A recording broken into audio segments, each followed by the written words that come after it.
Edhe këtë verë, Fondi i Galerisë Arteve të Shkodrës do të dalë përtej mureve të institucionit, duke u bërë aksesueshëm për qytetarët dhe turistët përmes ekspozitave digjitale të vendosura në hapësira të ndryshme publike të qytetit. Tablot e realizuara ndër vite nga emra të njohur të pikturës shqiptare si dhe artistë të rinj do të mund të shihen përmes barkodeve të shoqëruara me informacion për autorin, veprën dhe teknikën e realizimit. Ne si çdo herë i kthehemi me të drejtë fondit të Galerisë Shkodrës, i cili metet një aneks i dashur jo vetëm për publikun vendas, por është një nevojë që herë pas here ai të dalë të konsultohet, po është edhe pjesa rezidente e galerisë që ka nevojë të ndiqet dhe të njihet nga vizitorë të shumtë që ndodhen në qytetin tonë.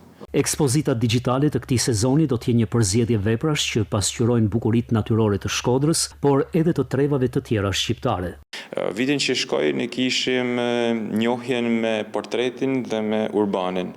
Ndërsa këtë vit do kemi peizazhin natyror, kështu që e cila është ndoshta edhe tema më e diskutuar në këtë ditë të nxehta.